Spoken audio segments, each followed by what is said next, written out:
It's time to talk sports. It's Hacksaw's Headlines, a panorama of the world of sports, stories, comments, and opinions. Touchdown, San Diego! Now, here's iconic sports talk show host Lee Hacksaw Hamilton and co-host John Riley.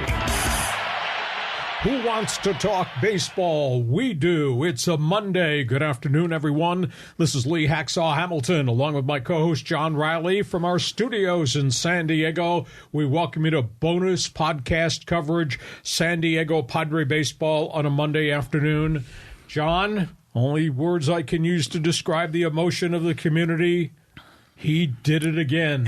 We're talking about Peter Seidler. We're talking about the San Diego Padres. They did it again. Another huge investment in a player. Wow. Wow. I mean, the community is on fire. Everyone is so excited. The season's starting. And it's like it's almost surreal considering the history of this franchise and how long we've suffered and so many penny-pinching owners. And now we've got, you know, like God Almighty owns the team and is funding every little nook and cranny of this roster. It's just a great time to be a Padre fan. We're going to go a lot of different directions related to the Manny Machado signing. But before we do, John, explain very briefly for all of the people with us on our live stream about how they can get involved right at the end of the live stream, because we want you to be part of our fans forum. Talk about that. Talk about the subscriptions. Okay, sure enough. So, yeah, you can get involved in the fans forum. Just type in your questions or comments for Hacksaw. Maybe you have a take on Manny Machado's contract. You know, just share your thoughts and opinions on the live stream on either Facebook or on YouTube in the live chat. We'll get you involved in the fans forum segment at the conclusion of Hacksaw's Headlines. And, yeah, be sure to subscribe wherever you get your podcasts, including here on YouTube. And a reminder, go to my website, leehacksawhamilton.com. I wrote a one-man's opinion column about the Padres, money, Manny, and the ownership of Peter Seidler. Go to my website, leehacksawhamilton.com. It's all written. Punch up the one-man's opinion page. Check everything out that I write, because I write every day. Okay, we've got a lot of different angles to cover to talk about Manny Machado's 11-year contract extension worth $350 billion. Yeah, it's a lot of money. So, again, we're wondering, how is Peter Seidler coming up with all this money? Well, I would love to see the financial model for the team in the backroom office with the CFO of the Padres. How are they making it work? But on this side of the fence, as a fan, I can't be more than excited. Okay, just briefly before we go to specifics, I thought they would continue to talk, despite what Manny Machado said a week ago. Mm-hmm. A week ago, he said, I'm going to opt out. I'm going to be a free agent. I'm not going to talk anymore. We closed last week's podcast with my theory that the Padres should turn around and offer him 5 years, $200 million, $40 million extension on top of what he already has. That would have got him to the average salary. Well, I wasn't sure they were going to do that. Well, they came close. They gave him a significant amount of money on this extension. Were you surprised the Padres went back to the table and said, come on, here, let's push more money to the table? Do you want to stay here or not? You know, I thought all along they were going to work it out, right? Because I thought Peter Seidler has made it clear that he wanted to keep Manny. He said this months ago, that he wants to hold on to these players. And you weren't sure how he was going to do it, what kind of strings he was going to have to pull. I had confidence that they were going to make it work. I didn't expect it to happen so quickly. I figured, maybe later in March, maybe in early April. I didn't expect this to drag on into the season and become a distraction. But it looks like the Padres got their man, and Manny is going to retire as a Padre. Okay, let's look at some numbers here. Let's start with what would have been question number one about Peter Seidler. Look at the money that's been spent in free agent signings since the winter baseball meetings. The Padres have 2 of the top 4 contracts that have been signed in all of Major League Baseball, and that does not include what they gave you, DARVISH.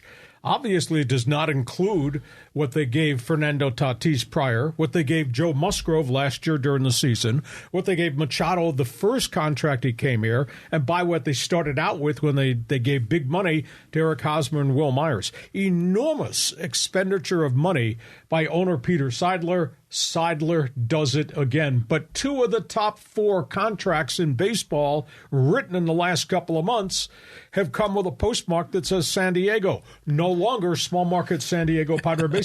Yeah, it's incredible. I mean, isn't this great? I mean, the Padres have just stepped up to the plate. I mean, they're the number 3 payroll, I think, in all of baseball. And what are we as a media market? We're probably in the mid-20s out of 30 teams. So this is incredible what they're doing.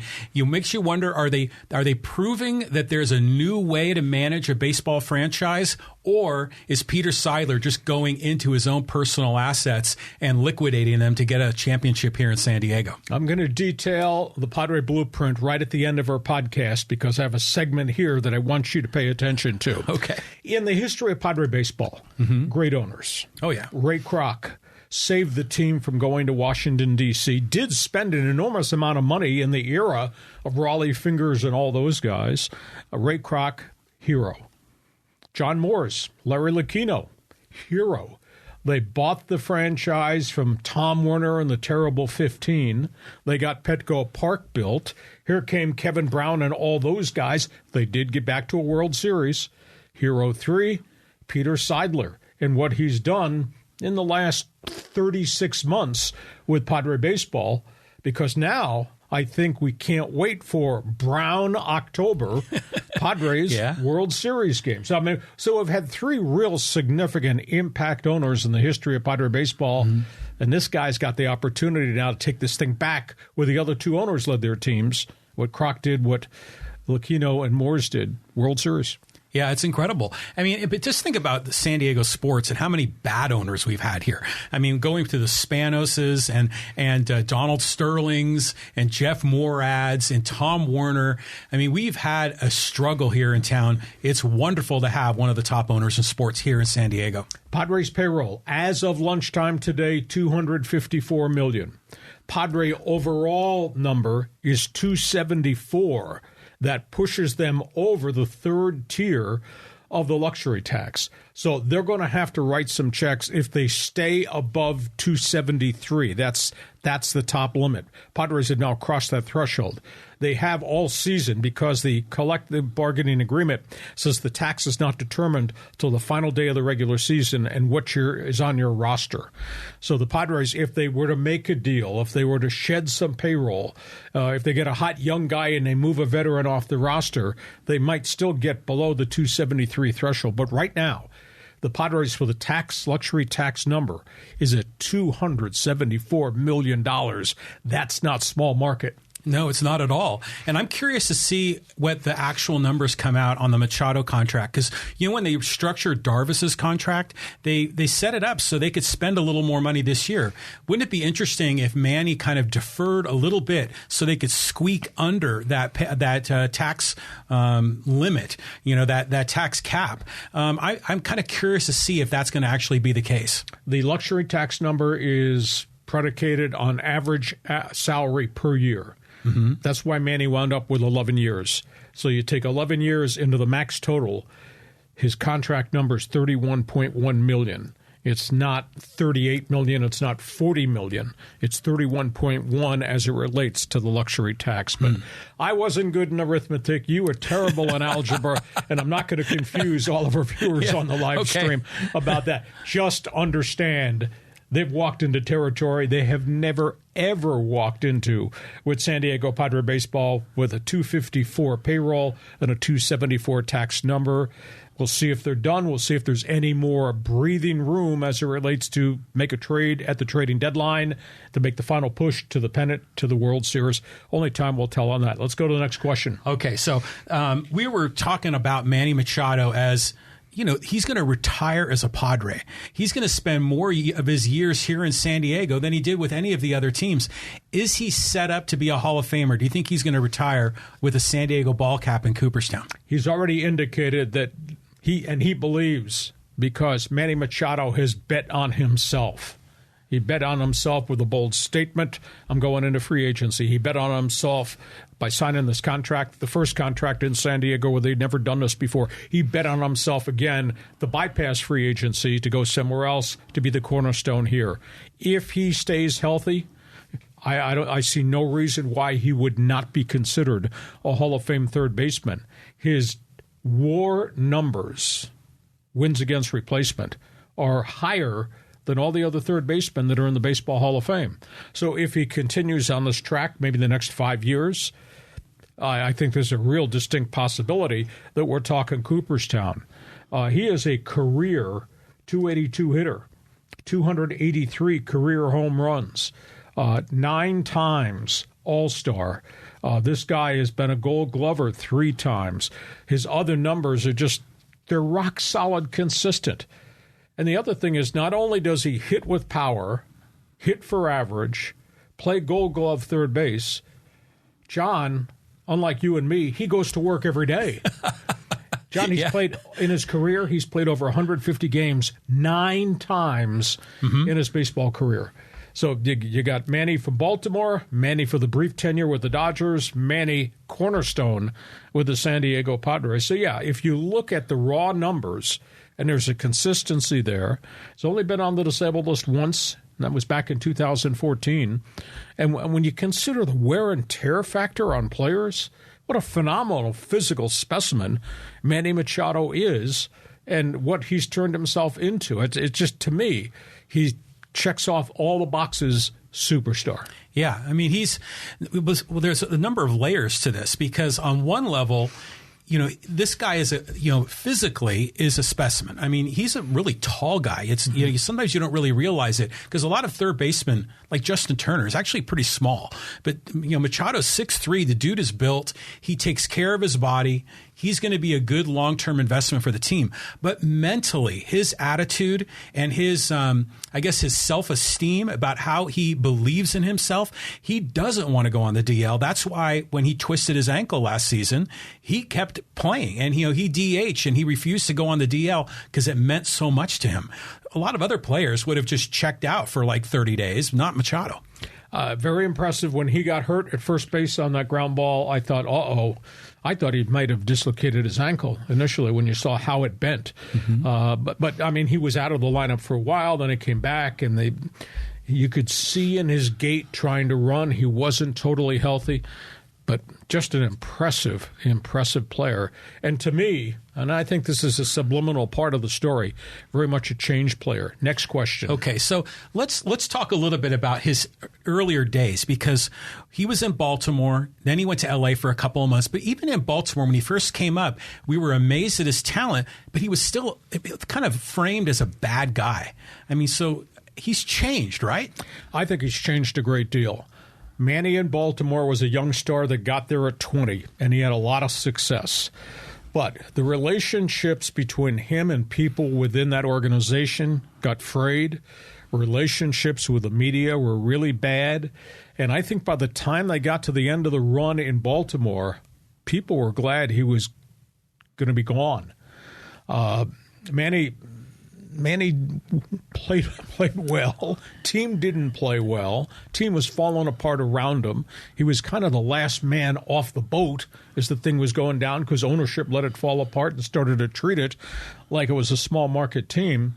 And then when he indicated, I'm leaving as a free agent, I'm not going to stay in Baltimore, then the community turned on him. And yet, one hand, he's talking about the legacy of Oriole baseball and Earl Weaver and Jim Palmer and Brooks Robinson. And then on the other hand, he's talking about me, what I want. I'm going to be a free agent. I'm not going to stay here. I mean, the community really turned on him. Then he goes to Dodger Stadium. He only played 66 games with the Dodgers.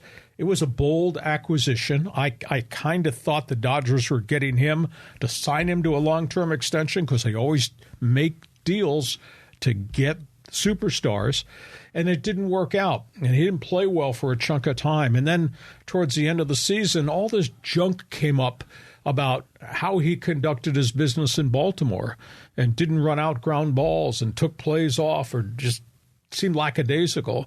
He came up with a comment that stung everybody. He says, I'm not Johnny Hustle.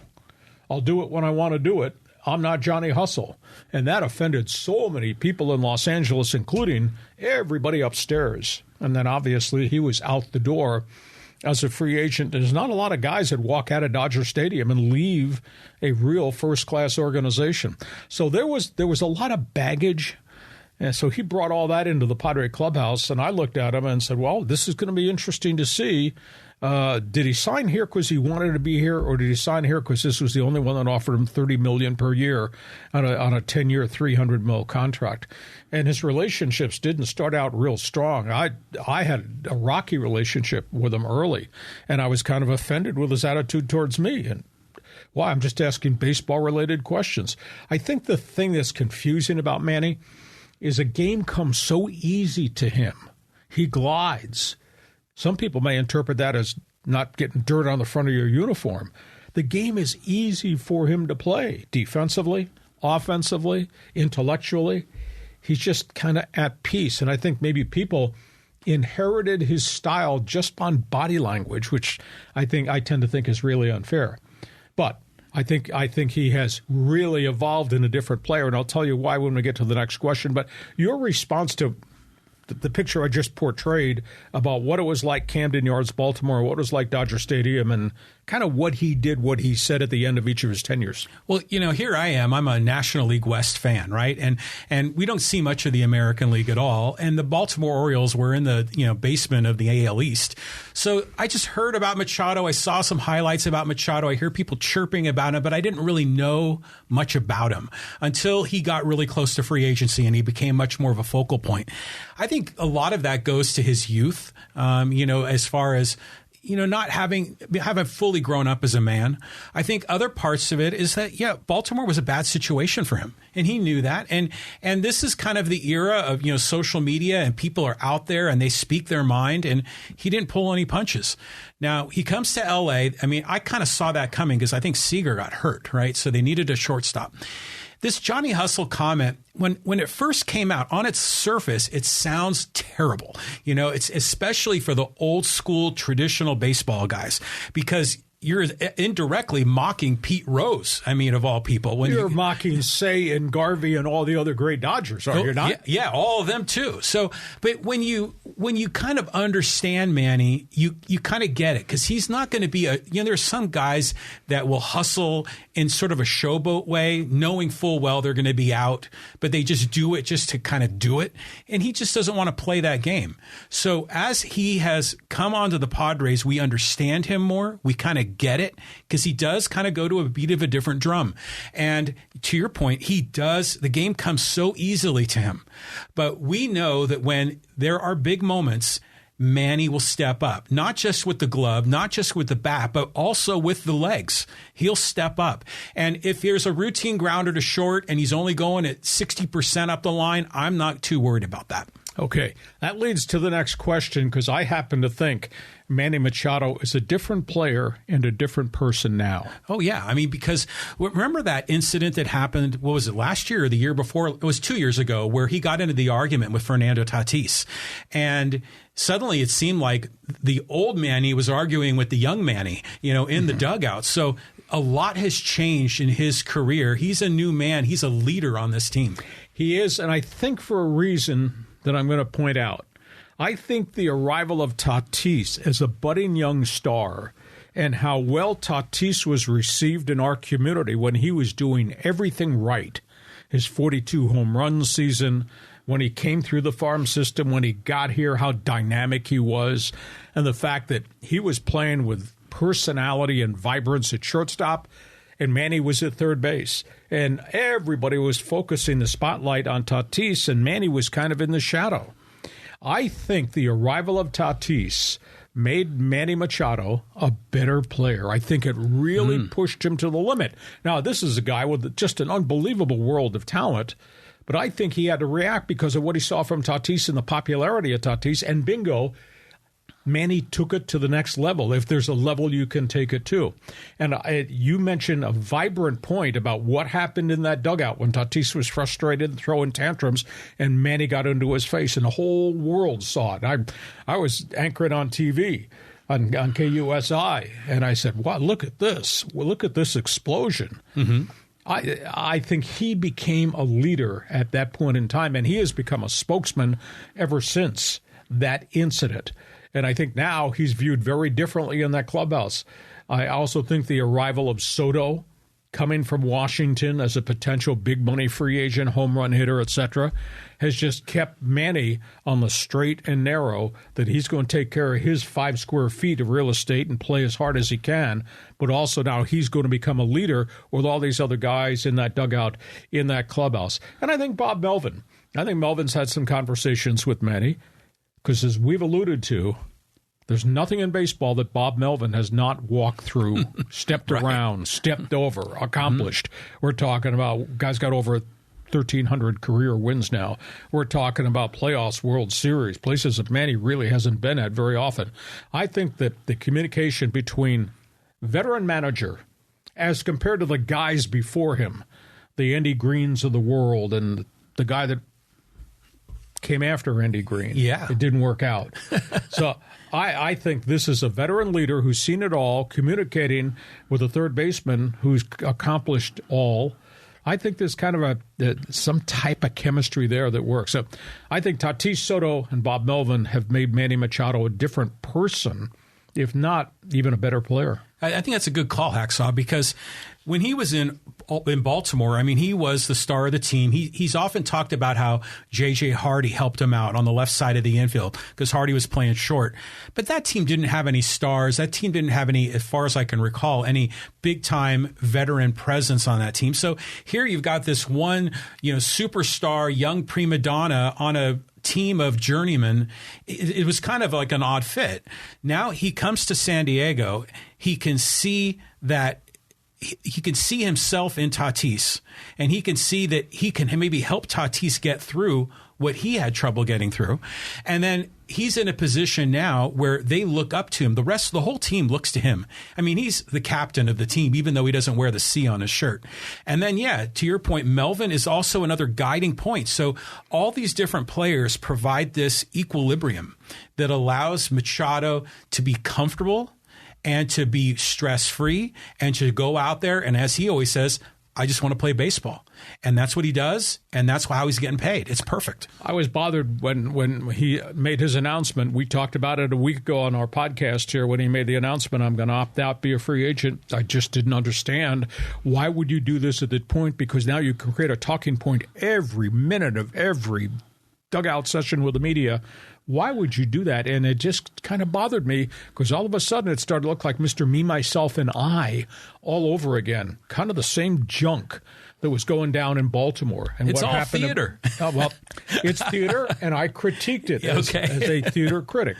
But they solved it, and he's here. Now, before we go to the next topic, because we're going to talk about the other people's reactions to what Peter Seidler has done. Again, remind everybody about joining us, Fans Forum, subscribing to get all the information on our podcast weekly. Okay, yeah. So subscribe wherever you get your podcasts. We got Hacksaw's headlines on just about every audio-only podcast platform. Google, Stitcher, Apple Podcasts, Spotify. I mean, just every one of them. So be sure to subscribe there. Subscribe on YouTube, get all the alerts, and, follow Hacksaw on social media, Facebook, YouTube, and subscribe here on Twitter. And Hacksaw is also on TikTok and Instagram. We're expanding the worldwide reach of Lee Hacksaw Hamilton. Now, at the same time, you can get involved in the Fans Forum segment. Just drop your questions or comments. We already got a couple of them that have come in. Your thoughts about the Manny Machado contract, leave it in the live chat on either Facebook or YouTube, and we'll get you involved in the discussion. And you want to read my one man's opinion column that I wrote to Peter Seidler? Go to my website, LeeHacksawHamilton.com. Punch up the one man's opinion page. Check my website every day. Invite you to tweet, text, message, email your friends. Tell them what we're doing with our podcast and our brand new website. Okay, everybody's got an opinion about what just happened in San Diego. Let's start there. Yeah, so, we talked about this before where the league is reacting. The commissioner has been reacting to all this money being spent, but you had expressed that there's a lot of other teams that are just not pulling their weight. So, I mean, if you were in charge of Major League Baseball, Hacksaw, I mean, what would you do to kind of fix this economic problem? Well, Rob Manfred is the one that brought this topic up just 2 weeks ago on his tour of the spring training camps. MLB's got problems. They've got problems with different levels of revenue stream. They've surely got problems with the spending fortunes of some of these owners in the smaller markets. you look at the lowest payrolls in baseball. These guys are all getting the equal share of the TV national revenue. These guys, the bottom 7 teams, are all getting, quote, revenue share money from the big money franchises, the Yankees and the Mets and the Red Sox and the Cubs, and now San Diego will be paying into that fund. Look at the payrolls of these teams compared to where the Padres payroll is now at $254, or the Yankee payroll is in the $270s, or the Mets payroll, which is in another galaxy, $324 million this season. All those guys are getting TV money and revenue share money from everybody else, and they're not spending it. They're not signing any type of veteran free agent, whether it would be a superstar, a.k.a. Manny Machado, or be a bottom-level free agent like Craig Stammen. They're not spending any money on anything, and that, to me, is appalling, and that falls at the front door of Rob Manfred. What baseball really needs to do is to legislate the distribution of money with a demand that you're taking revenue share money, you're going to spend on players. And we're going to establish not a salary cap at top, a floor to spending. Mm-hmm. You have to spend. The average, the mid-level of all baseball payrolls is $148 million. That's pretty significant. Mm-hmm. That should be the floor to spending. So that means the Oakland A's and the Pittsburgh Pirates and the Orioles and Tampa Bay need to spend to $148 million. And what that allows, it makes everybody available to go to every team. So a guy that might have never considered the Pittsburgh Pirates or the Oakland A's or small market Tampa would go there because Tampa has to spend to get to the floor, $148 million. More money, mid-level free agents. There's good ball players. Maybe they're not going to be $30 million ball players, but there's good ball players to be going to all these teams. And the bottom line is all those franchises would get better because they're having better players on their roster because they have to pay more to spend to the floor. Mm-hmm. If I were king, that's how I would solve baseball's problem. Your reaction? Yeah, this is an interesting topic because we don't really know behind the curtain what the profitability of all these teams are. You know, are they only spending $38 million and just putting another $100 million in their pocket at the end of the year or not? Now, but each of these teams has a story. There's a situation like the Oakland A's. They've had a fire sale. They are allegedly going to be moving. I don't know if there's going to be a sale of the franchise if they move, but that's a team in transition. The next one on the list were the Pirates, and to me, that's a disgrace. I mean, they've got that player Brian Reynolds on their team that they are refusing to pay market rate. This is a star. He's frustrated. He's asking for a trade. They've got a beautiful ballpark. They've made big upgrades in that stadium, and they're just not spending the money. Who are the other teams that are on the list? Baltimore has got a lot of young talent coming up. Okay, maybe they're kind of bringing up a wave of young guys. Cleveland's on that list. They're in the playoffs. I mean, they're doing pretty good. Same with the Rays. But to your point, if the lower tier teams were spending at a floor, then we would see a lot more economic opportunity for free agency. Exactly. And what makes the National Football League a success? The competitive balance. That's the big issue because they have a floor. Mm-hmm. You have to spend close to the salary cap. More money available for more players to go to these other places, get the chance to play, become a star, and by the way, make the Detroit Lions of the NFL a better franchise. Yeah. That's a solution, but it's got to be negotiated through the next guy that we're going to talk about, the union leader. Okay, so then we're going to talk a little bit here about Tony Clark, but this union is incredible. The Major League Players Union has just had an amazing history. Running their players guild, if you want to call it that. But do you think that the players are ever going to agree to a salary cap? Are they even, I'm sure they'll want a floor, but will they ever go for a cap, or is that just never going to happen? Okay, that's the topic that's being discussed right now. Baseball this past week just formed the Economic Reform Committee. That includes owners, that includes front office executives, it includes union representatives. That group will examine the revenue stream problem, the expenditure problem to acquire players, and what the methodology should be to make baseball better and make more money available. Tony Clark last night in Arizona said, I'm against this committee because this committee is here for one purpose, salary cap. We will never agree to a salary cap. John, I don't know if you've ever been involved with union negotiations, but I've been a union member in radio and television. Mm-hmm. Once you get something in negotiations, pal, you don't ever give it back. Mm-hmm. There is no salary cap. I don't think there'll ever be a salary cap in baseball. But the luxury tax, to a degree, acts as a salary cap. Guys want to go over it? Fine, you pay a tax. You can afford to pay tax? That's okay. The problem is that Clark refuses to negotiate to a floor of spending because he says, if I agree to a floor to spending, they're going to want a cap. No. You just tell Manfred the cap is not going to be discussed. Now, let's talk about how we shuffle the money around the table. Let's talk about a floor to spending. So Cincinnati and Pittsburgh and Baltimore and Kansas City and Detroit and the whole litany of bottom spending teams have to take all this money in and then have to put it back into player payroll. Tony needs to think not only about the amount of money that Juan Soto is going to get as a free agent or what Manny just got. Tony Clark needs to think, because the union represents a whole ton of pitchers at the bottom of pitching staffs and a whole ton of infielders and outfielders and catchers and backup guys who are going to be free agents. He needs to make sure that they get paid accordingly. And the way you do it is with a floor to spending. And the way to do it is you force the owner in Oakland, Milwaukee, Kansas City, San Diego, or Cincinnati, Pittsburgh, Baltimore, Miami, Tampa Bay. You force them to spend to a floor so more money is available for all those clients at the bottom end of the list who are baseball players and members of the union. Reaction?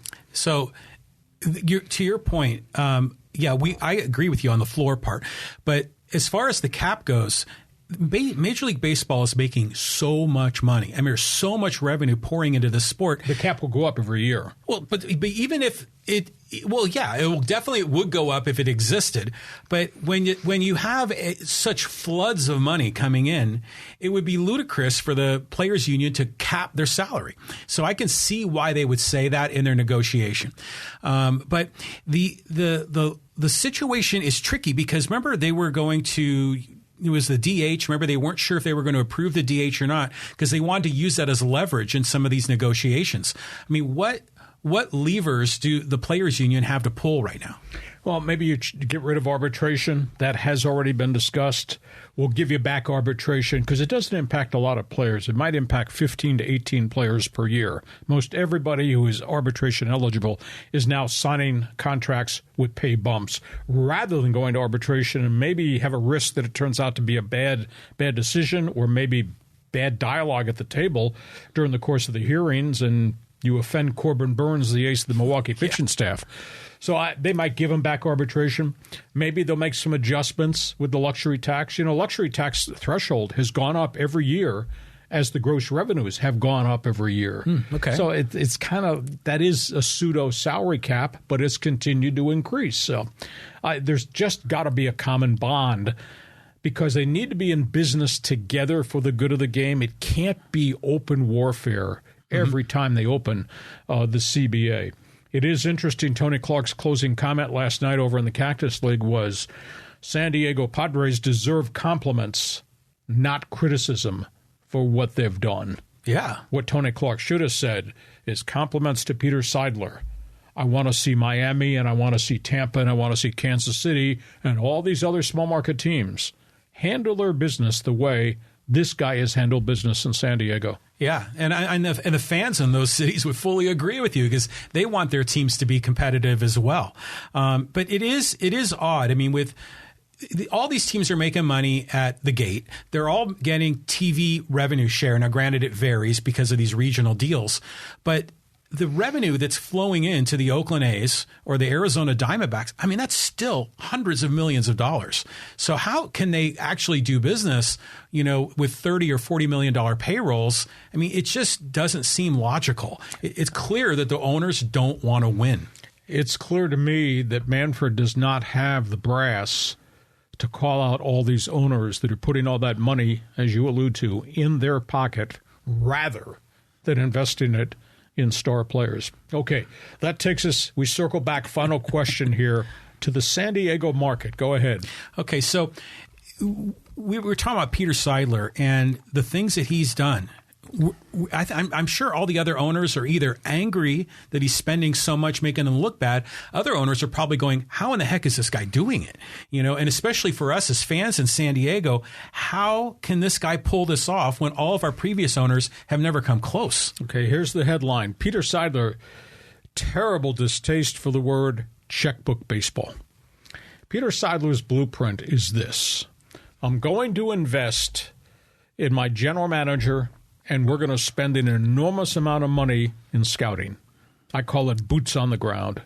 A.J. Preller's got scouts everywhere. That's item one, big investment. Then we're going to sign all these draft picks, and if we have to overpay them, we'll do that. And Preller surely did.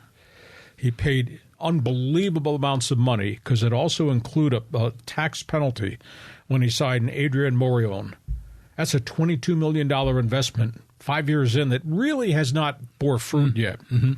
Jorge Oña, Cuban outfielder, that was a $14 million investment. 7 + 7 penalty. He's still in the minor leagues. They signed Cal Quantrill out of Stanford after just 1 year. Way overpaid him to get him to commit coming off elbow surgery. Had him here, traded him. He's one of the frontline guys in Cleveland. They did that with virtually everybody. So Seidler poured all that money into the farm system. And then, of course, they made the deals. It didn't work out. The Matt Kemps, the James Shields, the Justin Upton disgrace and all that. And then they had to pay money to get clubs to take those guys. So Peter Seidler's whole philosophy and blueprint is we will invest, we will start to win in this market. This market, John, is different than any other market in baseball. Connect the dots here. You're in Pittsburgh, small market. Who do you compete for the sports dollar in Pittsburgh with? Steelers, Penguins, Pitt Panthers. You're in Kansas City. You're not front and center in anybody's mind. Who do you compete with? Kansas City Chiefs and Big 12 football. You're in Milwaukee, small market. You're competing against the Packers and the champion Milwaukee Bucks. It's a big issue. San Diego, you're not competing against anybody. When the Chargers left here in the middle of the night and Spanos pulled his team out of here in 2017, the Padres became the only show in town. The Padres had great corporate sponsorship all along the trail, historically, for 50-plus years, whether they were good or bad. It was a pretty good baseball city. They then they went out, and they got the lists of all the Charger season ticket holders and the Charger corporate sponsors. And those guys are now part of sponsorship at Petco Park. Mm-hmm. On top of all that, San Diego is different than Chicago, Boston, New York, Detroit. San Diego is a melting pot of people from everywhere. Hell, you got deported from San Francisco. I relocated from Long Island. Mm-hmm.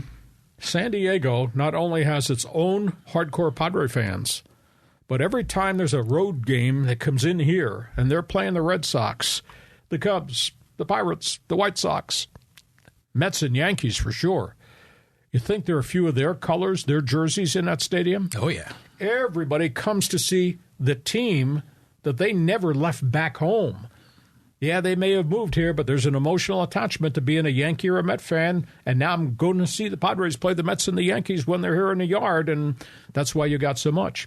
I told Peter Seidler, and I told Ron Fowler, I said, if you build a winner, you'll draw $3 million. It's a baseball community. If you win, you will get every fan who wants to be part of the experience down to the Gaslamp Quarter. And you'll still get the Met and the Yankee and Dodger fans and the Giant fans and all those people who come wearing their colors. This is such a unique, different market. There's nobody to compete with. San Diego State missed the opportunity to grab Charger fan and make a Aztec fan. Totally blew it. That's why Snapdragon Stadium was half empty virtually all last season. So Seidler's got this blueprint of invest, win, enormous revenue streams, by virtue of our past corporate sponsors, the Charger corporate sponsors. Tremendous revenue stream as it relates to the fans, 3 million fans per game, including all those out-of-town fans wearing the Red Sox logo. He's got a blueprint here, and they continue to win and build. They're going to be able to continue to do this kind of $254 million a year business. It's a unique blueprint. Maybe you can't put it into gear in Detroit, because they got the Pistons and the Red Wings and the Detroit Lions and Michigan football. But in San Diego, they are the only show in town. So I think that's why they created this. Now, it takes Brass to do what he did, to invest all of his wealth, push it to the middle of the table. But you can see, if you connect the dots, all the business dots here, how this could work if you continue to win. So that's the blueprint that I think that's out there. They own this market financially. They obviously own this market emotionally right now. Yeah, that's actually a great analysis, because there are so few markets that are like this. I was thinking in my head, what other markets maybe have only one major team? Maybe New Orleans, maybe Salt Lake City. I mean, there's not very many examples of that. What he has here in front of him is just this tremendous opportunity to not only build a championship and be a legacy in San Diego, but maybe to make a lot of money in the end, because these fans are flocking to the stadium. Going to Petco Park is like a party every time you go there. So what he's done is spectacular. And yeah, I mean, I'm just thinking to myself, what other teams are in that situation? Very, very few. Yeah, you go up and down the road map, there's hardly any. Just Seattle. They got the Seahawks, University of Washington Huskies. Mm-hmm. Obviously L.A. is so big, you got all those franchises there. Anaheim might be in that same scenario because they're kind of boxed in. Yeah. Anaheim is kind of locked into Orange County now. And I should have mentioned geography, because not only the Padres have all these fans from all these cities that are living here now, Padres have the ability to draw people up the I-15 corridor, and people come down from up north to here. Mm-hmm. And if they add more Hispanic players, they got people coming across the border, I'm sure, from Mexico that love Major League Baseball. This is such a uniquely different solo market. They're the only show in town. Well, how about back when you were doing the Charger games at Qualcomm Stadium? There was always a huge contingent of Raiders fans, of Broncos fans, of Chiefs fans. They would come out to these games because everybody is from somewhere else, right? So that's a great formula for success. Here we go. Time for Fans Forum. We're looking for co-host here because we think this is an unbelievable story. We've never had this type of expectation before as to what Padre baseball might be.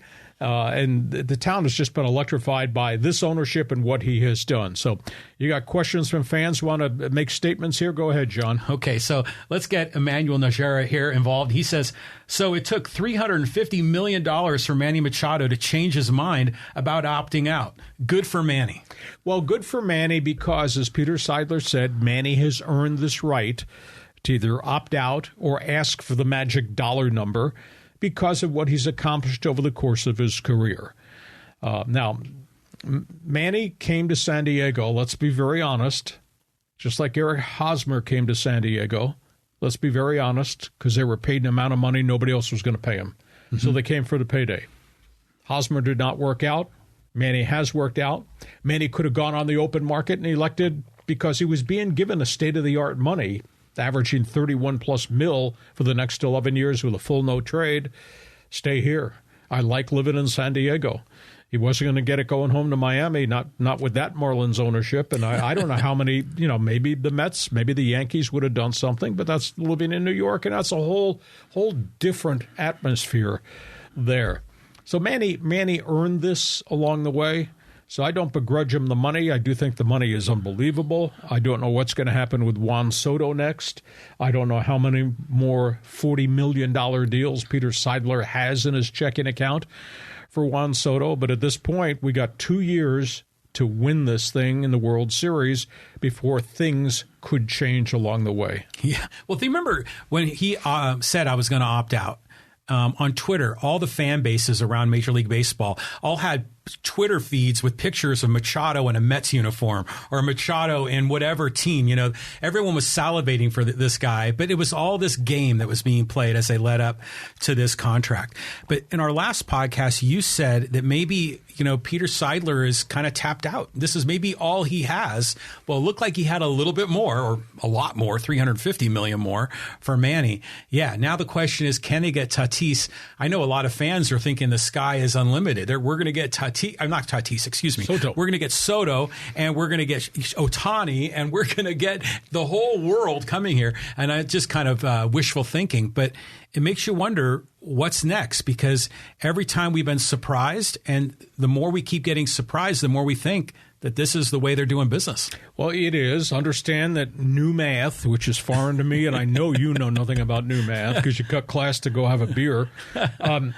The new math allows you to creatively move money around. So the new math allowed them to go to an 11-year contract with the average salary, which then is used to configure what your luxury tax number is. So that's why they went to this 11-year deal for Manny and why they went to the 11-year number for XANDER Bogaerts. So you got new math. The other thing is you got veteran players who might be coming off contracts. Blake Snell, $13-16 million this year. Maybe he's not part of the equation a year from now. He is up and down, hot and cold. Maybe you got young pitchers in the pipeline about ready to take the step. So you move some of Blake Snell's money and you put it in this box towards Juan Soto. Mm-hmm. And you got other veteran guys. Yeah, Drew Pomeranz. Well, Drew Pomeranz, $15 million becomes available. Yeah. Josh Hader, final year of his deal. Does he go away because maybe you got some other hot young arm? It's going to be the closers. Then Robert Suarez. Yeah. So there's a creative aspect to how you configure getting to whatever the Juan Soto number is, and you might use some of that money that went to some of these other guys. It's in the box for Soto next year. That's why, as you and I have talked to Dodger fan on our live stream, Dodgers are going crazy because of the fact that there's 11 veterans that are gone from this roster and some big money guys.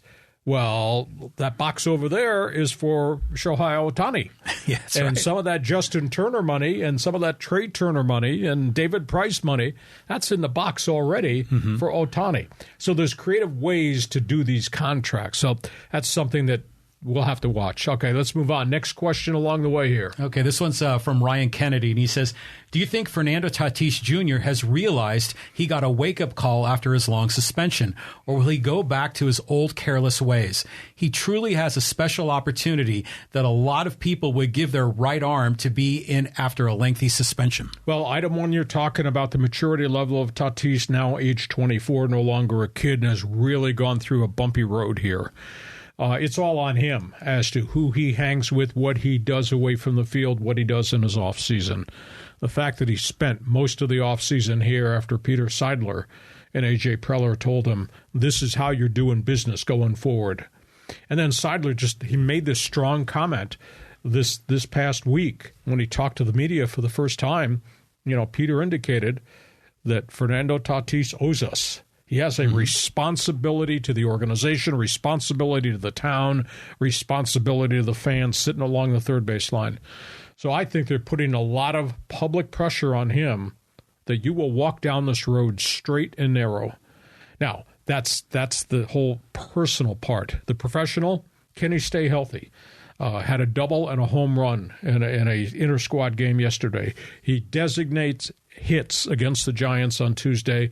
They will work him in slowly. He wants to play every inning of every game. They're not going to do that because of the wear and tear factor. They're going to bring him along slowly. But he's done everything he can physically to come back from the wrist, to come back from the shoulder. So we're talking, as it relates to Tatis, Ryan, we're talking two different storylines. What is he like as a person going forward? He's got to change. Led to believe he has changed. What will he be like as a player? Well, we'll find out April 20th when he actually gets activated back onto the open roster.